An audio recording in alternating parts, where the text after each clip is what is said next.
Hey everyone, Derrick Hines here. Welcome to the podcast where I'll share with you the patterns, insights, research, and technologies that we use in my own pain and performance practice to help people improve their health, speed their healing, and increase their longevity. Thanks for listening. I hope you enjoy it. Hey, lovelies. Welcome to the Journey of Self-Love Through Self-Care podcast. My name is Amy Mercado, and I am the owner and creator of my brand, The Mercado Method, where I teach a variety of fitness classes, yoga classes, meditation sessions, breath works, and a lot of posture and fascia work. And if you're interested, you can head over to my YouTube channel or my website, which the links are below.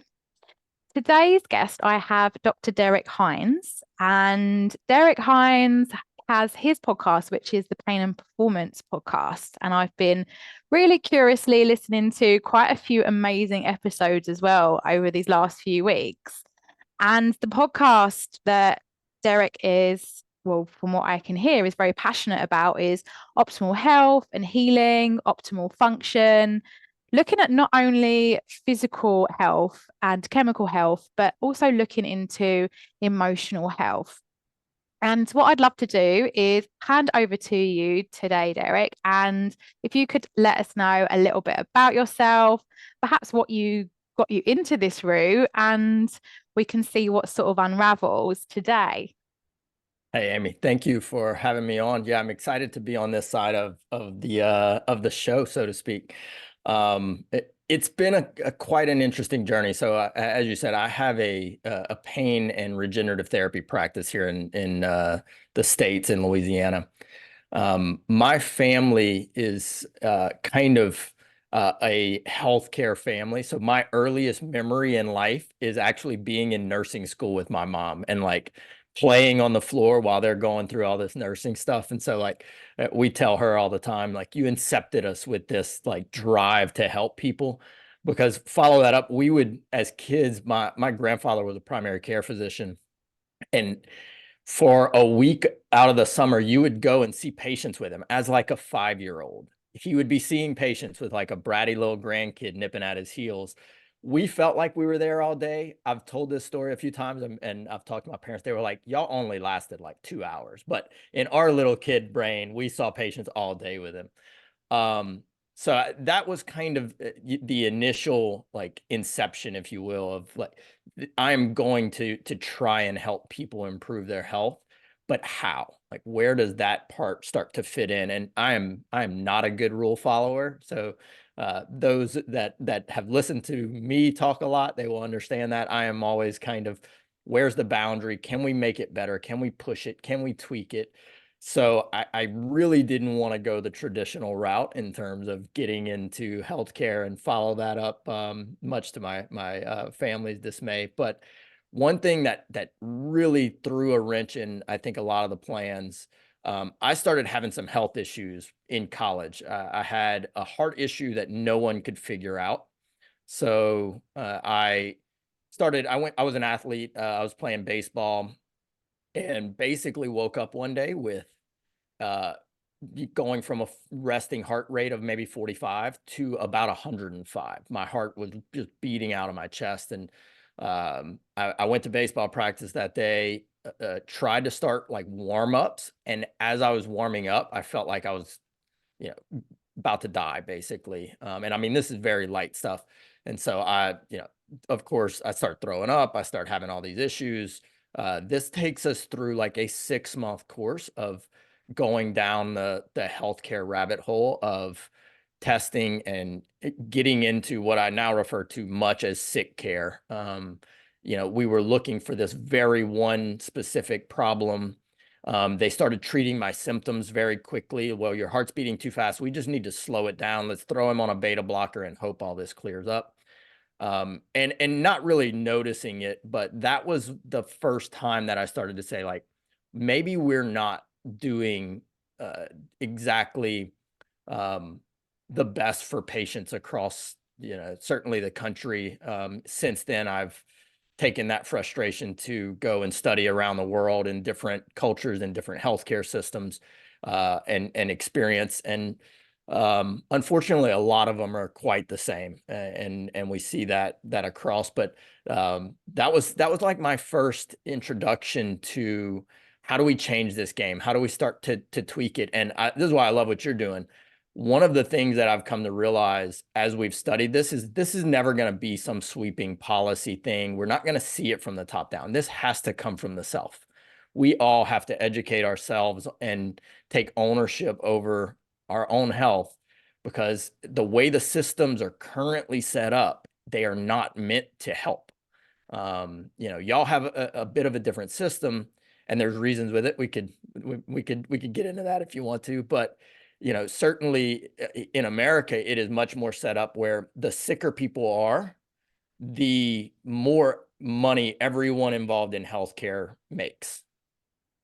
Now, whenever you go to the UK, I think it's a little bit different, but because it's a single payer, what ends up happening is they're trying to save money everywhere they can, because that's just what a single payer healthcare system does. Is how can we cut corners? How can we make it as fast and efficient as possible? And then you end up with all the issues of that, where we're not getting the care we deserve, we're not getting the attention we deserve, we're not running the tests that we need to actually know what's going on. And if we don't advocate for our own health, that's where we're going to run into trouble. So anyway, that's where we're at today. Wow. So a couple of questions on what you've shared, well, or reflections. It's really interesting because that you went down this 6 months of sort of rabbit holes, whereas for a lot of us here, well, speaking for myself personally, when things would come up, I'd go to doctors, take this pill, great, I want to get back to normal as quickly as possible. So if I was an athlete, I want to get back to being an athlete only and not worry about what's going on. So what sort of would you say inspired you or led you to rather, or did you go back to what you was doing or say, actually, no, this is waking me up to taking a different path? I, I think, well, to be completely honest, I got to a point where, for a little while there, I really could not function normally. And look, not that I was the best baseball player by any stretch of the imagination, but it did start to make you question things of like, am I spending time in the right places? So after that, I really did do some reflection. I was trying to kind of, as we were talking about with my family, I was trying to run away from, I think, what is my calling in terms of healthcare and helping people. And a lot of that really kind of sucked me back in. And I was like, this is where I want to spend my time and energy. So I did change a lot after that. I actually, I didn't play baseball again. I like finished the season out, but I didn't play baseball anymore. I changed my major. I was in engineering. I was always like good at math, and I was like, nope, I'm not going into healthcare like everybody else. So it was one of these pivotal moments when I look back at it. And one of my favorite statements in life is like the stars always align looking back. At the time, that was probably the most challenging point in my young life of, feeling very isolated. You go from like your whole like view of yourself is wrapped up in sports. I've worked with a lot of athletes, and we talk about this. It's an identity crisis whenever you step away from that. Um, so it was one of those times where depression was rampant. I was dealing with a lot of that, and it is interesting how much those two things run together, where you start to see health issues and mental issues combine. And we see that with our patients all the time. It's one of the questions that we do get into once we start working together. It's usually not like a very first visit thing, but as we start diving in, is like, how are you doing with this? How are you handling this? What are the thoughts that are coming up? How do you believe this is going to impact your future? Because all that matters tremendously with us getting healthier is can we make sure that we're still focusing our mental energy, our emotional energy in the right way, because that can have a dramatic impact on the outcome of this. I learned that really, really heavily during that time period. And of course, at the time you're just young and going through it, but looking back on it, it does give you a way of talking to people and like, look, I know when you don't know where the end is, you really start to kind of question things. And that's when it gets kind of tough, is when you don't know what that outcome is going to be. And there's a lot of questions in the air. I think this is one of the reasons that serious health issues affect people mentally so much. You don't know the outcome of, chronic pain. We don't know the outcome of cancer. We don't know the outcome of, like neurodegenerative diseases or anything like that. So we spend quite a bit of time at least talking and directing people on some of that. So I don't know if that answered your question, but Mm. So reflecting back or on that time, going into almost that, it's almost like that zone of unknown, that uncertainty, like you said, and it can bring up a lot of well, I know from my experience, it brought up a lot of confusion. I was medicated for depression and eventually anxiety. What would you feel are some things that would have helped you then that you would perhaps lead someone or suggest to something in that sort of situation or that feeling or that circumstance? yeah, I think this kind of goes, and I'd love to kind of hear about your path through it. But I think one of the things that I just wanted someone to say is like, here's some stuff that you can do. Like here's some answer that we can start with that gives you some power. Um, a lot of what I was going through was they were looking for that little silver bullet, if you will. They were looking for the one thing that caused this spiral on me. And so until they found that one thing, there was no answer. There was like, look, we don't know what's going on with you. So like, good luck. That's really, really frustrating because we do know that there's stuff you can do that'll make that better. Like if you just start to elevate the base level of health across, we talk about it a lot. You're talking about physical health, chemical health, and mental emotional health. If you just start taking tiny steps to improve each of those, almost across the board, no matter what's going on with you, you're going to put your body, your mind in a better place to heal every time. So I just wanted somebody to give me that. Like, and really a lot of the frustration, I never did get an answer to what was going on.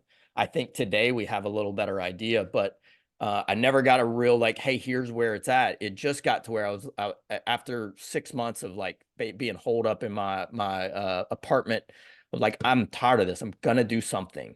And what can I do today? And it's just like, okay, well, I'm gonna like take a walk. What are things that I can do that I have control over? And it started out where you got to think like at this time it was like going up and down stairs. My heart would go up to like 180, 190 beats a minute, and I would get really dizzy. I mean, it was like I was like extremely out of shape. And at the end of some of this, one doctor is like, we think your heart got sick. And I was like, all right, I've learned a lot. I've studied a few things. Uh, I haven't come across the diagnosis of, your heart getting sick yet. But he was, trying to connect with a young kid and probably speak in a language that I understood. So I don't necessarily blame him, but it was just that I wanted, like, give me something. I'll do anything, but give me something that lets me take some control back of this, as opposed to this is what we do. Like, this is kind of us trying to heal things from the outside. It's like, no, no, just wait. Don't do anything. We're going to find the one thing that caused this, and we're going to give you the one perfect little pill that's going to fix it, and then everything will be fine. And like, how often is that what we're trying to do in healthcare is like come at it from this, like, this is the last 150 years, the sick care mindset of like, let's find the one thing causing it, and then the one thing fixes it, and everything's going to be okay. Yeah, it resonates. But I was that person that was like, yeah, just give me that thing, hurry up, find it, and I'll wait. Yeah. Um, so what would be maybe like a top couple of things from physical recommendations, emotional recommendations, and chemical recommendations that you would or that you found to be helpful over the years with this? Yeah. I mean, so like I'll to clarify and make sure that people listen to this, if I have my perfect situation when I see a patient and they tell me a story like that, I really do want to know a lot of like what's going on in and around the body. We talk about like healing from the inside out, and I think that means a lot. That doesn't just mean healing like chemically from the inside out and improving hormones and nutrients. That can also mean healing mentally from the inside out and going back through those things. So, oftentimes when we're doing this, we do say like, look, let's figure out your baseline of health and see what's going on. What are your inflammatory levels? What are your hormone levels? What are your nutrient levels? Are there things that have gotten off track on that level? One of the things that I found out completely by accident during that time was on one of my panels, they mentioned that uh, as a young person, my vitamin D levels were quite low. Not like deficient, but this is a young. I was, let's say, 19 at the time. You should be in your complete optimal zone. Um, they're like, don't worry about that. That probably doesn't have a whole lot to do with anything. Certainly with what you have going on there. But whenever I got frustrated, I was like, I'm gonna do every little thing that I can. And so I did start looking at research. They had put me on a beta blocker. I started looking at all the downstream effects of that. And so it was like, okay, well, let's start adding in all the stuff that I think I might need. This is whatever, 20 years ago. So there wasn't a lot in terms of testing and nutrient testing and vitamin testing. But I did start kind of adding in those basic things of like, let me start taking vitamin D. I don't know what it's going to do, but let me at least try it. I really was trying to look for something that I could do every day. And if you talk about the thing um, that is really helpful, I think one thing that's great for people to understand is our body functions in all these systems, right? We teach in med school, we teach the musculoskeletal system and the nervous system and the immune system and the cardiovascular system as separate things, but that's not how it works. You can even kind of layer in, kind of the everything that wraps into the mental emotional system. All of those things are these intertwined webs of functioning, but that's confusing. So we don't teach it like that until like, okay, bring all this together. But because all of those things are intertwined, there's a beautiful thing that happened in the body that we call the compounding health loop, which is if you elevate the function of one of those systems, then all the systems that feed off of it get this little boost. And as they start to kind of get extra, improvements because you focused on them, then in turn they can function better. So to put this in like terms that people can understand, one of the things I started to focus on during that was sleep. I had insomnia really badly. I was in college, so I think I had maybe like afternoon classes. So I'd come home and, you're stressed and you're aggravated. This was time I remember there was a game called like SOCOM that was like the first online game ever, and we didn't know what to do. So we'd stay up all night and play it.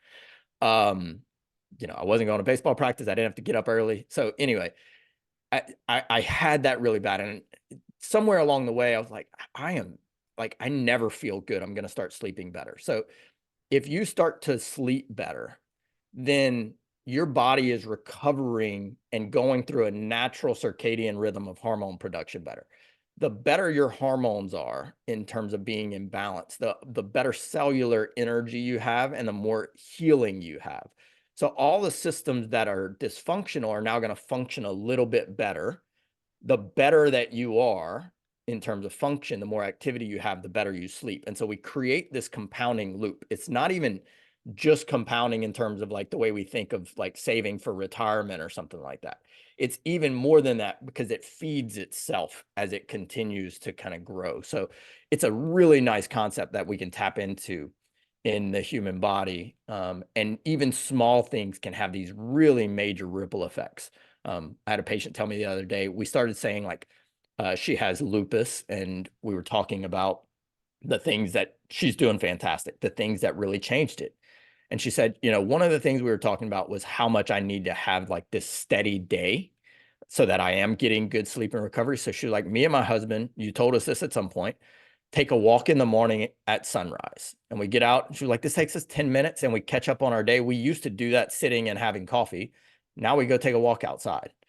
She was like, if the weather's terrible, we don't do it. But, 60-70% of the time we're out there taking a walk. If it's just a light drizzle, we throw a jacket on. She was like, that little anchor has changed so many things about our day. in terms of how we both sleep, how we feel, we're up, we're moving, like the ripple effect of that. It sounds so simple. Like we take a 10-minute walk and we watch the sunrise. We could get into all the downstream effects of it, but like that's something she can do every single day. And it creates this compounding health loop, even in a system like that, where she's like, they keep telling me, take all this stuff. I feel great. I'm not having pain. I'm feeling good. Yeah, I have little issues, but that's being human. So I think for people listening, like what are those things that we can do that create a compounding health loop? And a lot of times it's easier things than we realize. That makes sense. Yeah. I mean, sleep's been a massive thing for me. It's been the last, well, I say working on it the last 3 years, and then also trying to not get obsessed with it at the same time. And it's definitely been I feel like it's a skill I've been learning. It was something that I used to do without thinking about, and having challenges in between, it became something that I would medicate for. So Mhm. it's really powerful that you're explaining that as a compounding health loop, because for me, and I know for so many others, when we do start getting a regular sleep cycle, it has like a knock-on effect in so many different areas. And even getting outside, getting some fresh air, or getting your feet on the ground, or the sunrise. I know it's not always the weather Yeah. is possible here sometimes. However, Right. just getting outside, even if you just put your feet on the ground, it can have profound, I guess it creates an energy almost of stability and safety as Yeah. well. Yeah. And yeah, it I think creates. that's that is a big thing, is this like the safety that creates in us is like one, I do think that there's this mental thing where like for some reason at sunrise and sunset, I think there's a lot more in our nervous system than that lets on. But watching sunrise, like we were talking about spring coming before we started to record, watching the sunrise somewhere in us, I think sends this signal of like a new. It's like this is a Mm, new day. We have a fresh start. The stuff that was there before, like today's new. I do think that's still wired in us because that was something that we probably had to rely on, when our quote unquote when our wiring was designed. And so I think I've had a lot of people who started that practice of like sunrise, sunset. The random aside, but I was at a healthcare conference in California, probably 8 years ago, 9 years ago, and we had the most advanced technology. Like this was bring everybody out. And they had a scientist who got up and he talked about the power of viewing sunrise and sunset. And a lot of the doctors left there and they had some like support groups and Facebook groups and stuff. And so we kept in touch. And like 3 or 4 years later, the thing that everybody was still talking about was how powerful it was to watch the sunrise and sunset. And they had people who had like these dramatic changes. So I do think there's stuff like that that tells our body like it's safe. This is natural. We're still in this natural world. Like I know you're around artificial light. I know we're eating artificial stuff. But like we're still here. You can function normally, or at least as close to that as we can get. I know that gets a little bit esoteric, but I've seen so many changes with stuff like that that I think there's something deeper happening sometimes with some of those. mm. Yeah, I mean, like from talking from experience, sunrises have been very powerful for me. Something that happened the other day, which I wasn't expecting, I went for a walk, and the sun was setting, and just seeing it and stopping, I had this, I'm very emotionally connected these days. I didn't used to be. And I've had this huge surge of emotion and gratitude just to see the beauty of the sun. And I thought this is so simple. And just it, and just left walking back feeling like I was on cloud nine. And I'd walked into that space feeling very heavy and like the world was on my shoulders. And then seeing that beauty just seemed to clear so much for me. So it's been a really amazing journey connecting to the sun, something that I would take for granted most of my life. Yeah, not to belabor this point, but during COVID, I have kind of, as we talked about, I have quite a bit of family in healthcare, and everything, of course, was just in chaos. We didn't know what was going to happen with my office, with my brother's a primary care physician with his office. There's a lot of questions, And one of the things, because we couldn't really travel a lot, that we'd do as a family is we'd go, there's a lake that's about an hour from us. And so on the weekends we'd go. And at sunset, it's beautiful sunsets. We'd all walk out there and sit on the dock together as like, I've got a pretty big family. So there's like 6 to 8 of us. But we'd put like, some music on and we'd watch the sunset together. And we did this, almost every weekend throughout that initial phase of COVID. And despite all of that stuff, it was one of my favorite times. And I think a lot of that was because you were just like, you got this, like, it's going to be okay. I don't know what's going to happen, but this is going to be okay. We're all here. We're watching this. And now, like, we've all talked about it. We wouldn't talk during this. Like, it's not like we were all having a whole lot of conversations. Once you get to where like that sun's right there, everybody's just kind of taking it in. And doing that was an incredible bonding experience for the family, even more than trying to have like an in-depth conversation about something. Just sitting and taking that in was very powerful, and I think got us through a really difficult time as a group, as a family, as individuals. So kind of an interesting thing that we did, by accident, but still powerful. Yeah, I feel like it sounds like what it's done for you is it's bonded the community within like your close space. And I felt like what it did for me is it woke me up to the community within me to feel that wholeness and being connected to universe as well, if that makes sense. So yeah, Sure. it sounds like it bring a lot of completeness to, well, I didn't realize I was feeling like I wasn't complete, and it gave me that peace. Yeah, and I'm, you look at the downstream effects of that, and we've got quite a bit of studies that show us if we do set that circadian rhythm, to bring science back to it, if we do set that, um, and you get a low light viewing it kind of in the evening, what happens is like a little clock gets started, and if you notice that, roughly, depends on the person and the time of year, but roughly 2.5 or 3 hours after that sunset, you probably started to feel ready, like I need to shut down. And that's a clock that happens. And when we don't set that clock, because we're in an environment where we have like all this, artificial light, our brain kind of like, I don't really know what to do here. I don't know that I should shut down. And so like one of the things we do, especially with chronic pain or chronic kind of conditions, is to start to teach people how to tap into that. And so like, at sunset, you give yourself a 2 hour clock and then start lowering the lights. And I've got patients who have had incredible insomnia, and doing simple things, as you talk about learning the skill of prioritizing sleep, um, can be a very, very big help in a lot of ways in terms of like setting that compounding health loop into motion. And so it's simple stuff like that. 2 hours after sunset, lower all your lights, like just dimming them. And if we don't have that, installing dimmers, can be quite cheap.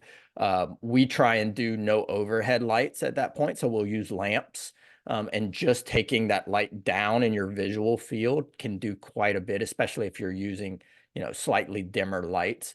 And then as we're trying to set like new sleep schedules for people, getting used to going very, very dark earlier, and just starting to like let that be. I'm like, look, you don't have to go to sleep. Just start to lower the lights a lot. And I've had many patients who, like, within 2 or 3 days, like now I'm waking up at a normal time. I'm getting tired at a normal time. Yeah, this does kind of snowball until we have to start talking about substances and caffeine and things like that. But it does give you this ripple effect that can really be quite powerful in terms of, improving your overall health mentally, emotionally, physically at night is when we do get a lot of healing to occur. So something simple like that, of learning the skill of sleeping better and sleeping deeper, can be quite powerful. One little caveat, since we're on sleep, I've told many people this, and we track a lot of our patients' sleep. There's a supplement called glutathione that's like your natural body's master antioxidant. So when we break down oxygen for fuel, just like when we break down petroleum or gas for fuel, um, you create exhaust Well, your cells create exhaust when they break down oxygen for fuel, and that exhaust builds up in the body, and we have to clean all that up. That's what an antioxidant is. So all that kind of accumulates and creates all this stress in our body and our brain and our cells. So we have to clean that stuff up. Your body does a lot of that at night. And so if you take glutathione before you go to sleep, you give your body a leg up on this cleaning process. And every time we test this, people get about a 25 or 30% increase in their deep sleep because there's an energy saving component to that. Is like now your body can do that part of its nightly process faster, if you want to think of it like that, and then that snowballs into this really nice deep sleep. And I think everyone who we've gotten to stay on it for any length of time is like, I actually wake up and feel like I rested. Like I wake up and like my cells actually got the rest and recovery that they needed. And I mean, look, that's what we're trying to do at night in some parts of these things, is kind of clean things up and decrease that stress and go through a healing process, even on like a little micro kind of cellular level. So as we're talking about like the snowball effect of improving sleep, that's something that I think 95% of people should do. There might be some people out there who have good levels of glutathione. I haven't necessarily seen it yet, but it's something we can test for. But anyway, little fun addition. Is there a way of getting glutathione into your nutrition, or is it something that you do need to take as a supplement? It's a tough thing to do through like a natural food source for the most part. You can't take like the glutathione molecule itself is going to be too big to get into the cells. In a lot of these situations, you'd be eating. I had this discussion with somebody. I try not to engage with like the complaining people online, but sometimes it gets there. You would be eating an unnatural level of certain foods to try and do it. So then it's like, what's better, us trying to go find and eat some of these foods out of season to do that, or taking a supplement that has been designed to do it? That's a tough thing. And there are times where like if we can kind of check a box with food, I do like to do that. I think that's a little tougher these days. But so the glutathione that we take, that we recommend, has each little component of it. And then those get absorbed into the cells, and our body can produce glutathione to a good level. There are some liposomal ones where they've shrunk it down, but oftentimes you're taking like the oral supplement, and most of those have been shown to get people back into normal levels quite quickly. Is Out of curiosity, is there something that's potentially prohibiting the body from producing that then? So we all have glutathione in quite high levels when we're young. Like a lot of good things, when we turn about 20, we start to decrease our levels. And things like stress, pain, and injury that create a lot of oxidative stress in the body use that glutathione faster. And so the levels will deplete quicker throughout life if we are having a lot of oxidative stress that our body's having to combat. So, look, that's today. Like we've got environmental stressors, we've got toxins. We could get on the whole like processed food thing, but our body is having to put a lot of fires out. And so because of that, there is this high utilization of our antioxidants, glutathione being one. So that's really why we see it so depleted today, is I think that we have a lot more oxidative stress now than we probably had throughout, history, meaning history as a like broad statement, and like, hundreds and hundreds of years. So how important would you feel implementing, so like before we logged on to, well, before we started recording this, we was talking about potentially like people are coming out of winter and we're moving into spring now, and there's been a lot of high stress levels, I know, for people particularly over winter, with like the chaos of the festive season and pressures and job roles, and probably a lack of boundaries with work and emails and all that shizzle. So where was I going with this? Hang on. How important would you feel getting a daily practice or something that would support the nervous system to bring our stress levels down? Do you feel is something to bring in as a compounding health loop, for example, like working with sleep, would you say these other practices would be beneficial? Yeah, yeah, absolutely. This is where we kind of go into like, that like how all of these things interrelate. If you, one of the things they noticed in people who reacted quite negatively to this, I'm going to bring all this together for you. So stick with me for just a second. When we had a really great study that was done on people who had negative responses from contracting COVID, and when they started to go into those people, what they found was that those people had a very high fear of catching it. That high fear also led into a lot of stress and anxiety. And when we tested those people, they had a very low level of glutathione. Now, which one of those is like the lead domino, or, this is like a chicken or egg type of situation? It doesn't matter. They all are going to run together. So if we're revving our engine because we're always in fight or flight and we're stressed and we're anxious, and you're right, like I think the holidays do create a lot of that. The end of the year, there's the beginning of the year, the winter months, we know that people don't get out as much, they're not as active, they don't socialize as much. We've seen a lot of that through studies of why during the winter months do people in certain parts of the world have a lot more stress, a lot more depression, and there's a lot of reasons that are wrapped in there.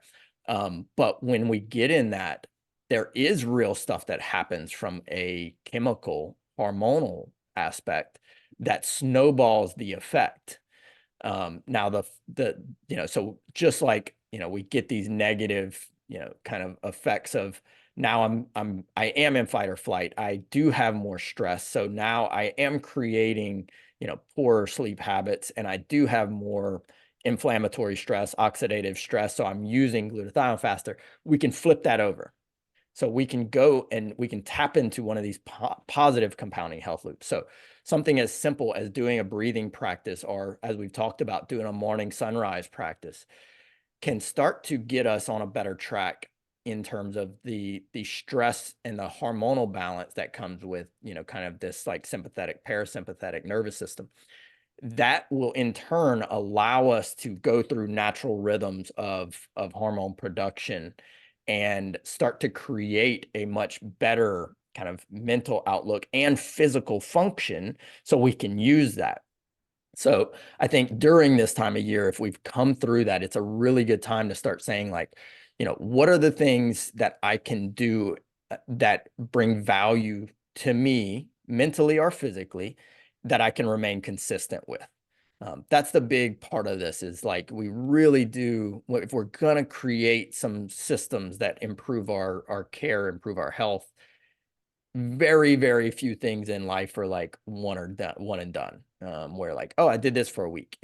It really is like, if we do small things and we repeat that little small thing starts to really compound and change a lot of things. So something simple this time of year, like we've talked about, taking walks, getting in the sun early. You mentioned kind of doing some grounding exercise. I do, really enjoy doing that. I've done some 30-day sunrise earth challenges with patients and things like that. Simple changes to what we're eating as well. You start dropping your sugar, like just make one substitute. Is like, can I drop the added sugar and use something natural, use honey or something like that. Those little small things that I think, obviously when I have people in the office, we're doing all these like kind of peptides and we're doing all these crazy treatments, but we're like, sometimes just take a step back and do the small stuff over and over again. And that's where we get this kind of healing from the inside out effect that grows and is sustainable. And in 5 years, you're like, I'm in a different place. I feel different. My body functions different. The tests are different. Everything is different. Mm.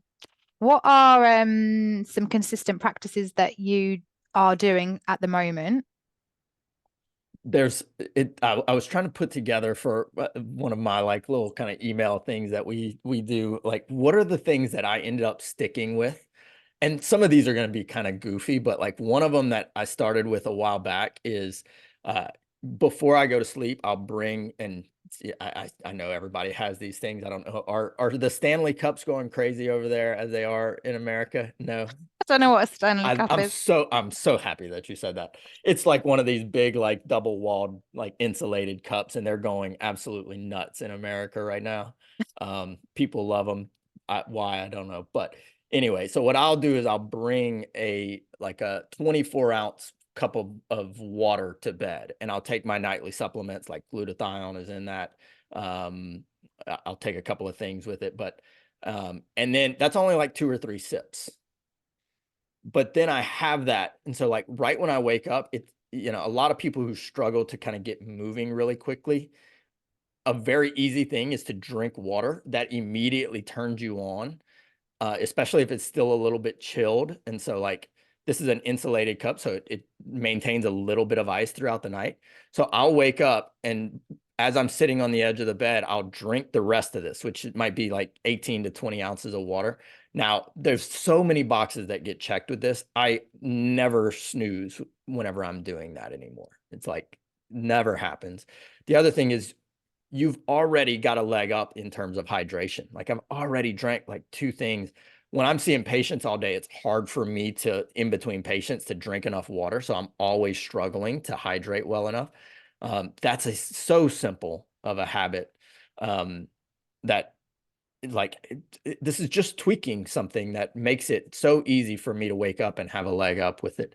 Um, we try to take walks in the morning and in the evening, um, as many days. That's like we plan our day, we wake up, I go work out, it's still dark. When we get back, we try and go take a walk. I have a beautiful golden retriever. He needs to get outside anyway. And so we take a walk. What do you have going on today? What do I have going on today? And then when I get home, we do like a little recap. Sun's usually going down, and we take another walk, and do that. And that's a 10-minute thing that we do that bookends our day. And no matter what's happening, I think we've talked a lot about this, but if you take a walk and you get some fresh air, and whether it's good weather or bad, and you see a little bit of a sunrise or a sunset, I do think something in us is like, today's not so bad. Like that was Hmm. okay. We had some challenges, we had some issues, but um, some other stuff that I've found to be really helpful. I've gone in and out of meditation, of different types. I've had patients that go in and out of meditation, but something that I'll do 5 days a week is something called a body scan meditation, where all you're doing, are you familiar with that? You're just kind of tapping into the energy of your body. And that might be, even when I do 5 minutes of that, there's a pretty good ripple effect. It's kind of funny when I have new doctors that work for me. It's something I teach them, because feeling what your body actually feels like is a very powerful empathetic tool. When someone else is telling you, like, my shoulder hurts right here, or I get headaches like this, if you're not in tune with your own body, it's hard for you to like capture the downstream effects of that. So we teach new doctors that whenever they come on. It's like, this seems goofy, but if somebody tells you they have pain there, like, what would that feel like to you? You're going to come up with deeper treatment mechanisms in that than if you were just thinking anatomy and physiology and, like, cell injuries. So a very simple thing that we do that really helps. I think it's hard to overstate the power of exercise in health. If there is one single thing that we try to get patients doing, it's exercising and following that pillar of exercise. Kind of idea. So we teach exercise. You can interrupt me at any point in time. As you can tell, I talk to patients about this stuff all day long. So it's definitely one of those things that, um, yeah, I can get long-winded on. But anyway, so we teach like the pillars of exercise. So we teach strength is a very big one that we need. Like, we actually need to be strong to live a healthy life. Uh, your cardiovascular health is a pyramid. So at the bottom is like your low and slow cardiovascular health. Can you just take a walk for a couple hours, and do you have the capacity to keep getting oxygen into your body, into your muscles? And all the way at the top is like your maximum output of cardiovascular energy. So that's your like running a sprint, running for your life type of idea. We should train everywhere along that pyramid as we're doing cardiovascular health. And then the two that I spend the most time on with people is stability. So can we stabilize our body?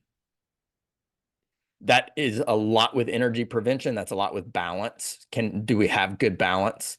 I'm gonna come back to that for a second, and then mobility. Can I move my body the way that it's supposed to? So over a week's period, we should at least check each of those boxes. Did I do some cardiovascular training? Did I do strength? Did I do some stability work? Did I do some mobility work? And if I do that over time, chances are everything is going to get much better. I had a bunch of friends, everybody's in their 40s, 50s, couple in their like 60s. And we started doing a little balance training, kind of jump on a Zoom call and run through some balance stuff. And I made a bunch of them get a balance board where like the roll is in the middle and it'll kind of want to roll out from you. And we started doing different things. This took about 6 months to get everybody to where they were able to do activities like a kettlebell swing while they were balancing themselves. And one of the guys said, he was like, y'all aren't gonna believe this. My wife told me that I move younger since I started doing this. And we were like, what are you talking about? She was like, when you move now, he's the oldest one. He's probably in his mid 70s. He was like, my wife told me when you move now, you look younger in how you move. And I think that's one of the things we don't realize when it comes to stability is oftentimes when we see someone and we say they're getting old, what we're actually recognizing is that their stability is getting worse. They start to shuffle, they bring their center of gravity in, they're not moving and taking big steps. What we actually are seeing is that their stability is going down. But we all say like, oh yeah, she's looking rough, he's getting old. Having good stability in that, especially throughout the aging process, can be a superpower. Like it really can. And our body wants to be in balance. But I I can count on one hand. I've probably seen 10,000 people in my office. The number of people who came in and said, "Oh, I work on balance." Like it almost never happens. And the only time it does happen is because somebody was like, I started listening to your podcast before I came in. So I have done it, but those are the two that people miss, right? A lot of people are doing cardio, a lot of people are doing strength work, but we're not stabilizing the body. So we end up with injuries and that, derails our progress, or we're not working on mobility to make sure our body can move like a human is supposed to.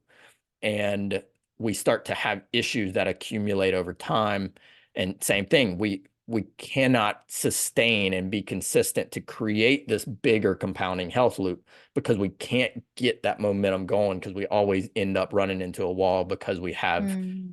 an injury or a problem or something kind of stops us from continuing that process. Yeah, I've got a couple of I've wrote some notes down. I'm like, right. When I love it. Going back to like when you spoke about body scan, because I know a lot of people may not know what that is. So you're talking about potentially closing your eyes, and I would say bring your awareness to your right thumb, your left, and so on. Yep. And that for me has been profoundly life changing. I actually do it as a daily practice in the morning as my start for my day. And Same. the connection that it has gave to my body has created what I've realized I've needed to bring in. So when you're talking about strength, cardio, balance, and all those things, it sort of started to highlight where I could feel my body was unbalanced, or I could feel muscular development on one side and not necessarily on the other side, and so on. And where was I going with this? Yeah, So I'll fill a gap for you for just a second. I think that part of it is really powerful because we have gotten really good at ignoring our body. I mean, we're yes. taught this from a young age, like, oh, you have a headache. Don't like tap into that. Take some medicine, like block those signals. Oh, you're having nerve pain. Shut that down. Something, you sprain an ankle immediately, get you on an anti-inflammatory and stop that from happening. We don't want you to feel anything from your body. And so we've lost this connection that we were supposed to have. And doing something simple like that, of like, what does my left thumb feel like? Where's it at? Is there tension in it? Does it feel relaxed? If I take a deep breath and try and let go, do I feel like it relaxes even further? Do I feel heat in it? Does it feel cold? Like, those simple things gives us this awareness that we're supposed to have. We're supposed to know what's going on in here. It's very well designed to tell us, but we've done a really good job of trying to cover that up, and block some of those signals, to the point where I think our body kind of gets confused. Like, the last time I told her she had pain there, she like took something to stop those signals. Now that there's pain, am I supposed to send those signals? Am I supposed to stop sending those signals? When am I supposed to stop sending those signals or start? And I think some of this lack of body awareness is why we see such a big chronic pain epidemic now. Is like, our body, it doesn't know how and when to function with some of these signals. So something simple like that can have quite profound impacts on what we feel throughout our body, even as a pain mechanism. Well, it's interesting that you mentioned about the pain, because something that I'm experiencing, and a lot of women that I'm talking to, and it's like we're all different genres of ages as well, is the immense pain when we actually allow ourselves to feel, when we're on our cycle, the cramps. And going back years ago, I was always taught, take a tablet, get rid of it, take a tablet, get rid of it.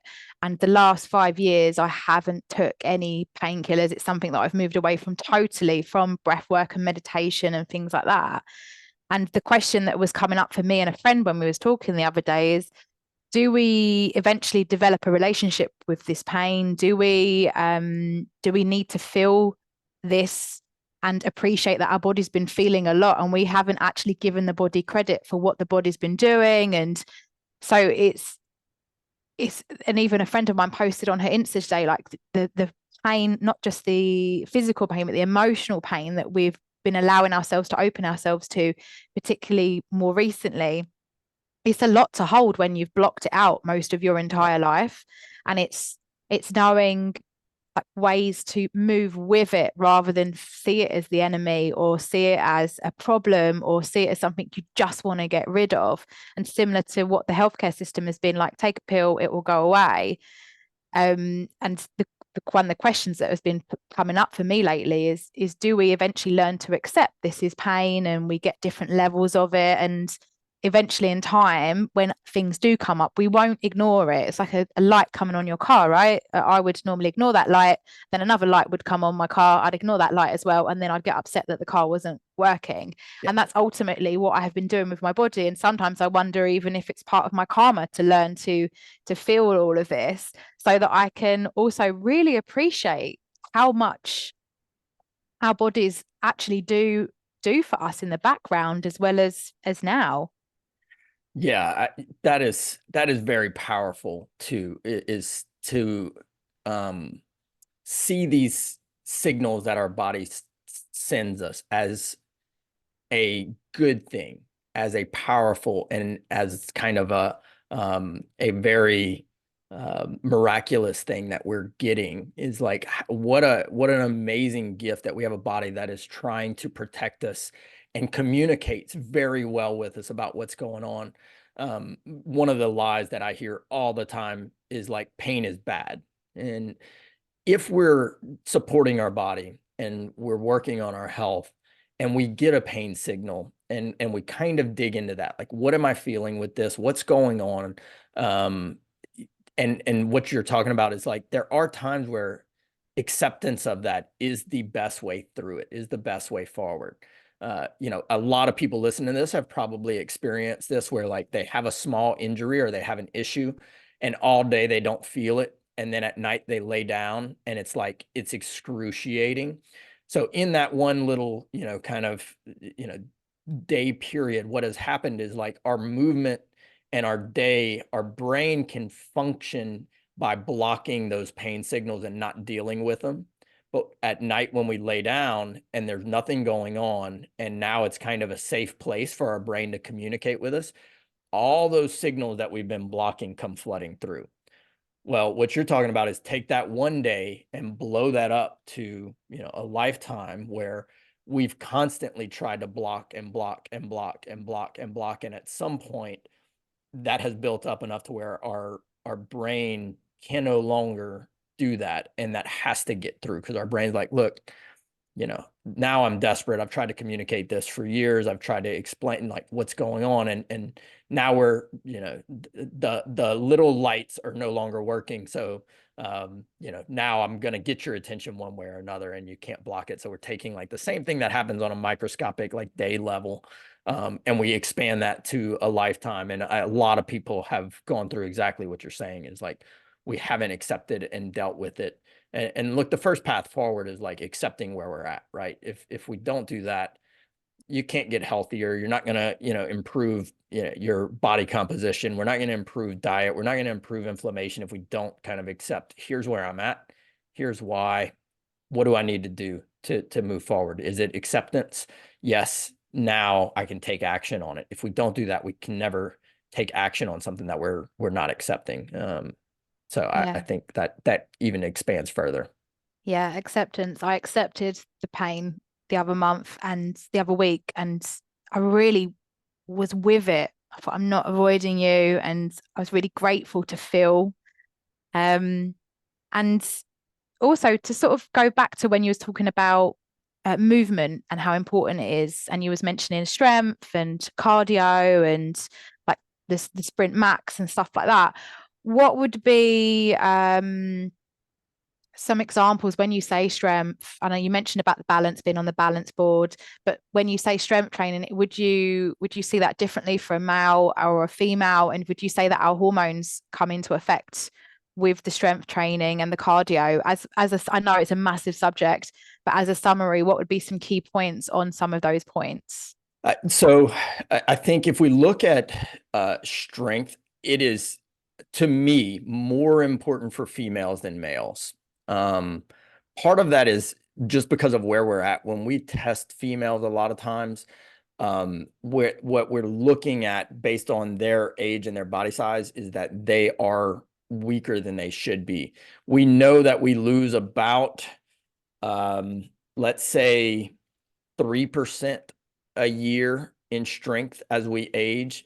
And this is a wild number, but strength is a massive predictor of longevity and all causes of mortality. So in your age group, if you are, let's say somebody listening to this is between 40 and 49, in your age group, if you're in the lowest quartile of that for strength, so you're in like the bottom 25%, and you improve your strength to get you in the top. So you're like, this is the year I'm going to work out, I'm going to get in shape, and I'm going to get strong.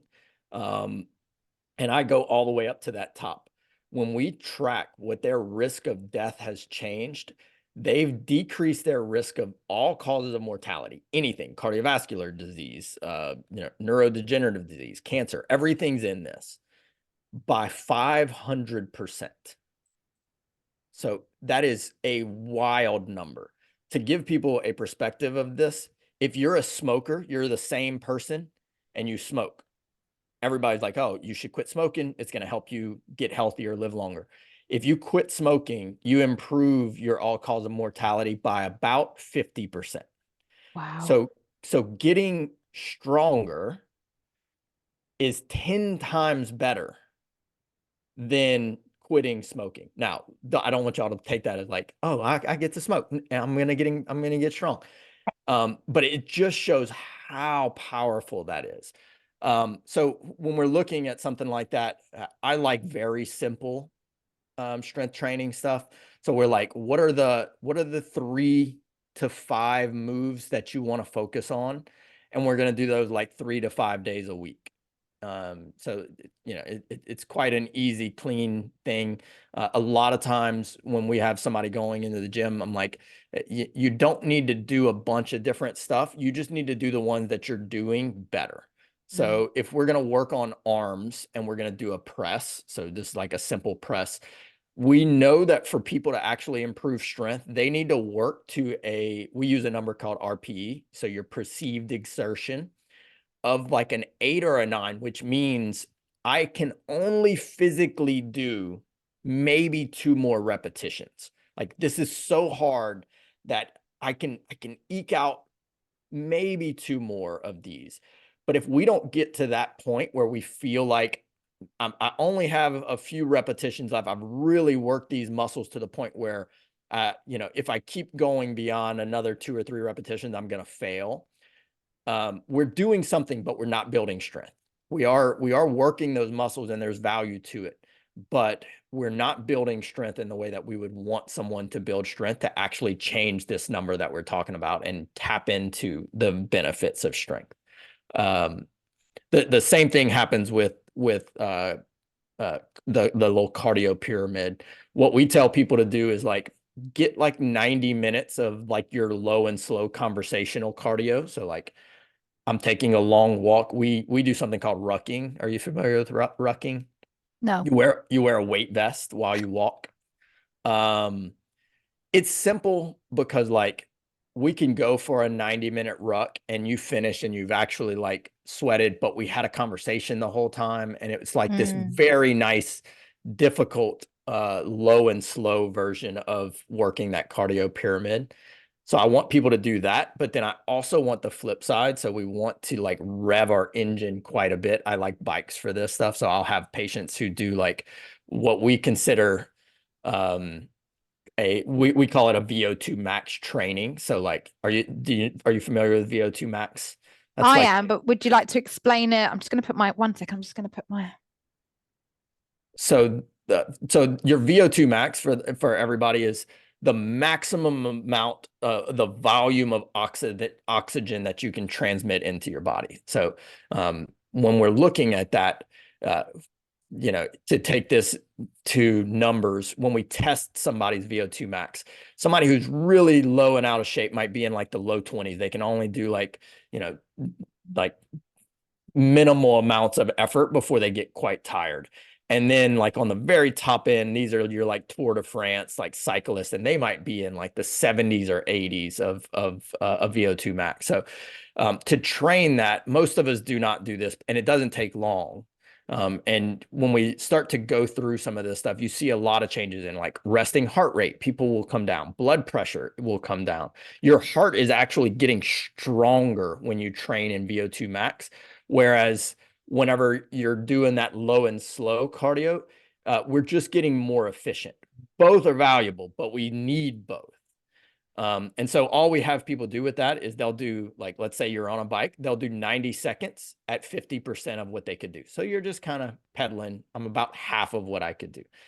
Then they'll take 30 seconds off. So that was a 2-minute cycle. Then their next round, they'll do 60 seconds at about 75% capacity. Now I'm going. And then they'll take a minute off. So that's your second 2-minute cycle. And then they'll do 30 seconds at 100%, as hard as they can go. And then they'll take 90 seconds off. And then they'll do 30 seconds, 90 seconds off, 30 seconds, and they're done. So this is quite quick. Takes about 10 minutes to do it. If you're listening to me and you try this, you're by the second 30 seconds, you're gonna hate me for a minute. But when you finish that, you really have increased and tapped into that upper level of the cardio pyramid. And so we'll tack that on like at the end of an exercise day, at the end of a strength training session, is like jump on a bike, run through this VO2 max program. And you'll see, a very big change. VO2 max is what we actually measure whenever we're looking at cardio. So quite similar, the number we were talking about from strength of like, if you go from the lowest to the highest, cardio has a very similar, research kind of bandwidth in terms of if you go from very out of shape cardio wise to the top level of a cardio, it's actually more impactful than getting stronger by about 2x. So the person who is the lowest shape cardiovascularly if they improve their health to be in the top quartile of the cardiovascular, distribution for their age group, they reduce their risk for all-cause mortality by about 7. So that is like 700%. I think that one makes more sense to people because they're like, oh yeah, that's your heart, that's everything. Yeah, yeah. But the strength one surprises a lot of people that just being weak is a huge risk factor. So say someone's listening to this and they're like, right, oh my goodness, there's a lot to sort of start with. I need to strength train 3 to 5 times a week. I need to be walking. I need to be, and like we said, there are baby like pixie steps, small steps to go. Would you feel that someone, for instance, could take the information and say, right, I'm actually going to do 10 minutes of strength training, say on a Monday. On Tuesday, I'm going to do a 15-minute walk. On Wednesday, I might do a 15-minute walk and do little bursts of intervals. Thursday, I'm going to take a rest day and like sort of I we start. I actually like to break it down even further than that. So the one that I tell people to start with is like, which one do you feel like you could do 5 times in a row? Like, which one do you enjoy the most? Because we need something to get it going. There was some research done. We call this the cheat code. There was research done on people who wanted to start a running habit. And what they found was they were like, okay, let's take everybody who wants to run and let's see like how long they stick with it. And when they broke that down, what they found was people who did 5 sessions in a row, regardless of time, were 75% more likely to stick with it. People who did 20 sessions in a row were like 90% more likely to stick with it. And again, this was regardless if they went run for an hour or if they went run for 5 minutes. Our brain gives us a check mark. Like, you ran. That's all your brain tells you is you ran. You wanted to work out. You can literally go work out for 5 minutes. And your brain at the end of the day will say, like, what did I do today? Well, I woke up, I had breakfast, I worked out, dot. If your brain gives you that check mark 5 times in a row, we know that you're 75% more likely to stick with it. So cheat in the beginning. Set it up to where you hit those 5 sessions no matter what. Love So that. so if somebody's trying to start a strength training program, that can be doing air squats in front of a mirror before you get dressed. And if you set a 5-minute timer and do air squats, you're going to feel muscles. You're going to feel some burning.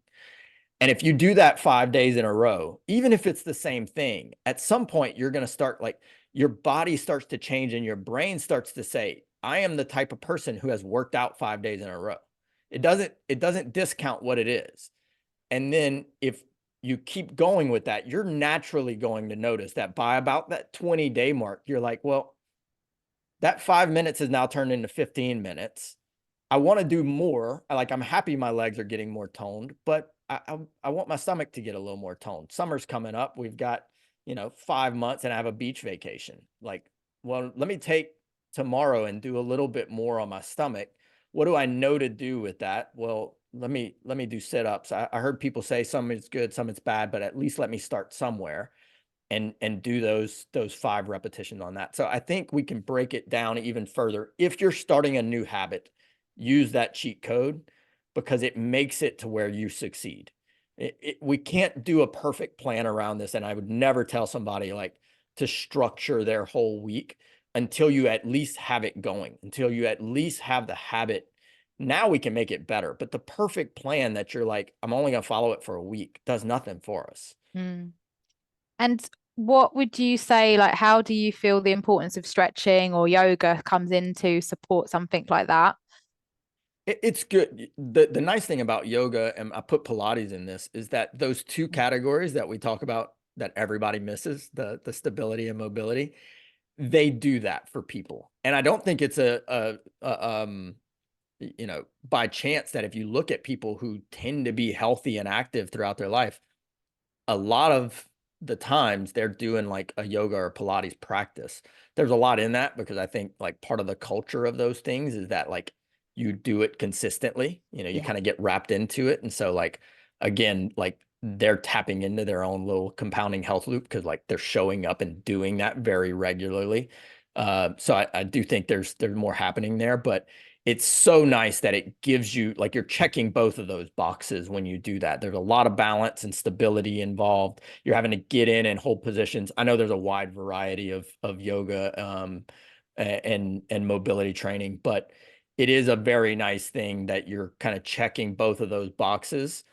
We see a lot of uh, yoga teachers, practitioners in our office that have had injuries and they have pain because they spent so much time there and they missed the strength part.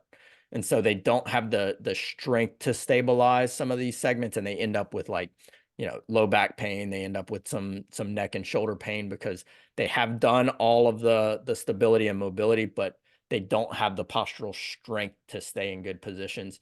And so for them, it's fairly, I say it's simple. The answer is simple. The process is not easy because we're trying to get them to, like, okay, I need you to sub in 2 days. I don't need you to, like, change everything, but I need 2 days of you strengthening some stuff. So I do think it's very important. I don't know. I really don't, to be honest, put any of these over anything else. I think when we're working on the pillars of physical health and we're looking at cardio, strength, stability, and mobility, there's an argument of why each of them should be the most important. And I think we're doing a disservice to, like, how they all help each other out. We really do want to make sure at some point, once we have the habit of doing, physical health activities, that we're trying to check each one of those boxes. Yeah. We're sort of like how you described how the body would function earlier. We've sort of had it all in different categories and said this is that. And it's now realizing it is a whole approach. I mean, I learned a lesson. I realized I've been almost overstretching. So I used to be massively into strength. And I jumped off something the other day and my legs just buckled and I face planted down. And I was like, I think you need to start doing some strength training like a bit more, because I've got super, super bendy. I've been really, really dedicating time to that after years of over strength training, and then sort of had that little lesson the other day. And I was like, okay, you need to find the balance, because there's no point having the stretch about the strength, and there's no point having the strength about the stretch, and it all goes hand in hand. 100%. That is a very valuable lesson for everybody. It's like a little bit can go a very long way in each of these categories.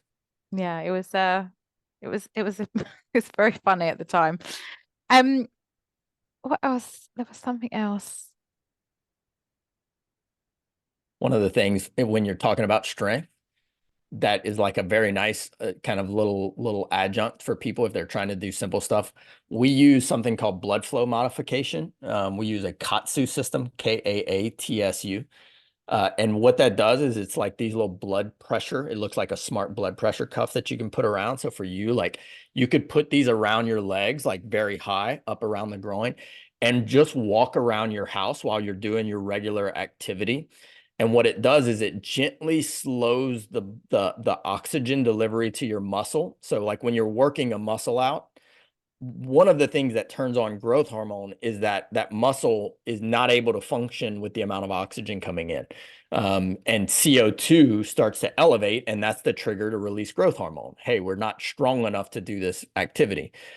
So in kind of this brilliant mechanism, we can work that muscle to failure to get to that, but we can also flip it and just slow the oxygen delivery to increase the CO2 in the muscle and get growth hormone released just doing our regular activities. So, like, Wow. for my parents, we're like, if you're just doing dishes, like, throw the arm katsu cuffs on, do your regular activity, and you'll feel it. Like, you start feeling like your muscles kind of getting a pump because you have this, like, kind of, blood pressure cuff on. But you're getting like 300% more growth hormone produced in those Wow. muscles. And so, like, for you, yes, do a workout, but just having those on and, like, doing your daily activity. When I travel, I was telling you, I was in London this past summer to speak at a conference. When I travel, I've always had trouble, like, finding gyms. It's kind of a crapshoot if it's a good gym, or if it is a good gym, you walk in there and there's like 100 people trying to use like 7 machines. So I bring them with me. I have like some little travel cuffs, and, like, in my, apartment or hotel room, I can do some push-ups, I can do some squats with the leg cuffs on, and I get a great strength workout, and I don't, like, lose that momentum as we've talked about, and I'm sure everybody knows, like once you lose the momentum and you have to restart, you have to go back to the cheat code and like, all right, this week I'm doing 5 minutes every day. I just got to get going again, and then I can kind of get fancy later. But so kind of a nice thing that maybe you can look into as you I start to will. increase the leg strength focus. It sounds like a cheat code within a cheat code, that. So I like that. Yes, I do Yeah, like that. the that's the thing I sort of mentioned as well before. One of the questions was the difference between women and men, and you said it was more important for women to, well, not necessarily more important, how important it can be because of what's going on. And how would you say, as a brief summary, with hormones, like times of the month and stuff like that, when to lean into strength training, when to maybe back off? We, I do think there is definitely a change in what you want to do. When do you try and do like a really heavy strength day versus when are you like, I just need to continue the momentum going. We we cheat with this. To be honest, I'm not a women's health specialist. I know all the fluctuations, but even within that, we use heart rate variability. So like during their cycle, we'll see times where their heart rate variability drops. And when that happens, that's not a day to go hard. This is a day where like I'm not going to tell people to not exercise on that day, but this is probably not a strength day. This might be a low and slow cardio day where you get on the treadmill at an incline and just kind of work up a sweat. There is value to that during those moments when kind of at these kind of peak fluctuations of hormones. So we to not like have to try and test in the middle of that stuff. Heart rate variability is a really nice tool to know, do I listen to my body? Do I feel bad, but my body is actually in a good state to be able to go? Or do I need to rest? Is my body kind of, it's using a lot of energy over here. I don't necessarily want to tax it by adding on a bunch of, kind of micro trauma in terms of strength training. Heart rate variability is a pretty good tool for that. So hopefully that kind of answers and Yeah, gives people a little way to track this. And you'll be surprised when you start doing it. Like if you start testing heart rate variability, there'll be days where you wake up and you're gonna like, I don't feel like I had cramps all night. I had issues. I had this. I didn't sleep well. Today I'm gonna phone it in, and then we check it, and it's like, no, it's pretty good. You can go. yeah, You can push today. And then there's other days where we'll check it, and it's like today's, you know, your body has not recovered and repaired, so your heart rate variability is quite low. Today let's have an easier day. Let's have a recovery day. On those, at least in our office, we might say like, hey, do a cold exposure day, do cryotherapy. Uh, you know, Perhaps if you have access to sauna or something like that, do some active recovery things. Go do, if you can, do a yoga session as long as it's not an intense one.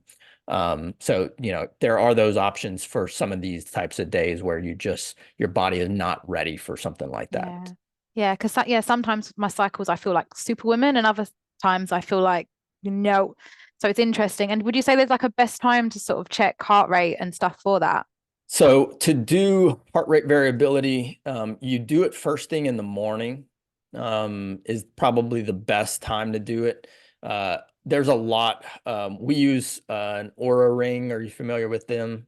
Aura Ring is a sleep tracking device that will tell you in the morning. We get a lot of patients to use it because they don't like to wear watches at night, and we want to see their sleep. And we can kind of tie those two together. Like, hey, you didn't have the best night's sleep. Your heart rate variability is low. Today's probably a day to let our foot off the gas a little bit. I know like a lot of the Apple Watches and stuff like that have a factor where you can put it on before you get out of bed and you can run a heart rate variability test. I prefer people to use something like that. You can check it yourself. It's a little bit difficult to do it like where you're actually trying to check it yourself, where you're laying in bed, you're checking your heart rate, you're kind of measuring. That's a hard thing to do. Sit up, stand up. So using like an Apple Watch, using an Aura Ring is a really easy way. They'll tell you off the bat. Oh, what's the other? Whoop bands are another good way. to check that and get that consistently. And so with those, it'll tell you like consistently where you're at. And so it's not just a one-off measurement. Today you're lower than you should have been. So we know for sure that your heart rate variability has dropped from your regular, and your body is not as recovered as you want it to be. Mm. And one more question on, I don't know, what's your feelings on the blood glucose monitors as well when you're working with stuff like this? Look, I think I don't know of a whole lot of value to just having them all the time, but I think a few times a year to check and really use that information is incredibly valuable to people. I try and get couples on them. So like a husband and wife, or, partners that live together, because when you track that, it is really interesting to see how much changes. Hey, we cook together and we eat together, and we had I'm in South Louisiana. We do like rice and gravy a lot. So we both ate the same thing, and how was our fluctuation different? So who had a bigger glucose response to the same meal? There's implications that we can learn from that are really helpful as we're trying to get healthier. So we do want to look at things. The biggest stuff that I see on that too is like how not only our food changes our blood glucose, but our environment around us. Are we stressed? Did we sleep well? Like those things always surprise people when we have them run a CGM. They're like to watch them after a bad night's sleep and what happens to their blood glucose in response to meals. And then like, look, I ate that same thing 3 days ago and I didn't get that. What was the difference there? Well, let's look at your sleep data. Yeah, you slept terribly. What was going on? Yeah, we had this kind of issue. I was feeling stressed. That's where sometimes I think it really does give people some good information that is usable. That's the whole thing with that, is like you can actually use that information to make yourself healthier. These foods cause a very large glucose surge for me specifically. So like an example would be for me, if I eat a decent amount of rice, I'll get quite a large uh, kind of shift in my blood glucose. My partner, her family is they're Spanish, so probably some genetic history in there. And she can eat rice, and it's like just Nothing. like a little, barely little thing. So like during the week, based on that, we will do like cauliflower rice instead, or at least I will. And there's times where she's like, I had a really hard workout. I need to replenish some carbohydrates. I can probably get away with eating, a good, jasmine rice or basmati rice, and she will. And I'll still stick with my like cauliflower rice, just because we've done this and we know like this is what gives us each our healthiest self. So that's where those things can be super valuable, is not only figuring out your response, but like the people that you're cooking for and eating with. Mm, Do y'all need to think slightly differently? I had somebody on my podcast and I was like, what is the biggest inhibitor that you find of people changing their like health and their diet? And he was like, spouse. I was like, that, I was not expecting that answer. yeah. It's definitely challenging. That comes up for a lot of people when I speak to them as well. And having that support when you do make a change. Um, gosh, I feel Yeah, like we've sometimes having like the number of like, here's why we're making the change just makes it easier. Like, yeah, oh, yeah, I don't want to eat rice is different than like, look, we saw the number. I'm not supposed to. Like you saw it, you looked at it, and they're like, yeah. yeah, So sometimes it helps to get that little extra support. Every little bit helps. yeah. Oh, I love that. I love we've covered so much today. Is there any words of wisdom or anything based on what we have covered today that you would like to share with the audience I that's think the helped? the big thing that I want people to take away from this is start with anything. And I don't want that to seem too big. Like you kind of know where you need to start. So tap into that, use the cheat code, and you will create a compounding health loop in yourself that it's so much bigger than taking a walk every morning. Like if you do that for a year, the downstream implications to every part of your health is massive. So I don't want people to think like what I'm doing is too small. What if you do that small thing and you let that continue to compound and grow and compound and grow? That's where we can really tap into the power of getting healthier. It doesn't have to be like I'm changing everything. My whole life, my whole day has to be focused on health, and it's stressful and it's all that. That's not what the data tells us. Even the research tells us like it is these small things that we have fun with, that we kind of treat it as a game, and we continue doing them. That starts to create bigger and bigger changes in us. So I know you see people online that are like, it has to be this, it has to be that. No, it doesn't. Our body's incredible. Mm. If you just start tapping into these little actions that create these compounding health loops, and you have fun with it and kind of enjoy what you're doing, I promise you'll go much further.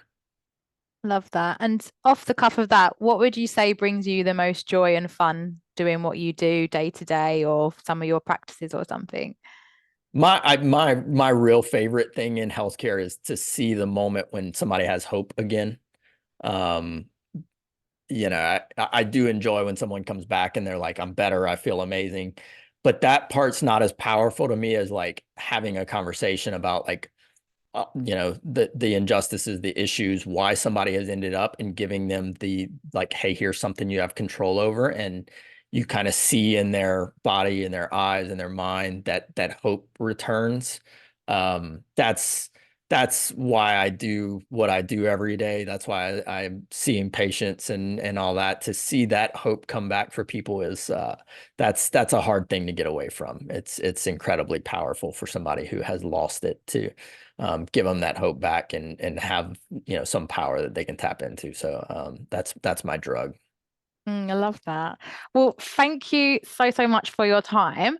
What I will do is pop all your details below as well for our listeners to head over and connect up to your podcast, because you've got some fantastic episodes on there as well. And yeah, thank you so much. Beautiful, Amy. Thank you so much. Yeah, I know we cover a lot. Health gets confusing. I try and kind of put as much actionable and real like health information and research on my stuff. Pretty easy. DerrickHines.com, two R's, ICK. Hines, and I think my social is like Derrick B Hines. But we try and make it like digestible. There's a lot of like heavy information out there. I have loved seeing some of the people like, I'm getting healthy, and then he's like, I'm gonna eat protein, and then he pulls up the video and the person's like, don't eat protein, eat this, and he just goes through, and it's like there's some expert telling you to do or not do everything you've heard. It doesn't have to be that big of a deal. So we try and put out some stuff that people can actually use in their life and not make things more confusing. Yeah, but it's very bite-sized and it's very digestible. So I definitely recommend, and like I'll pop the details below.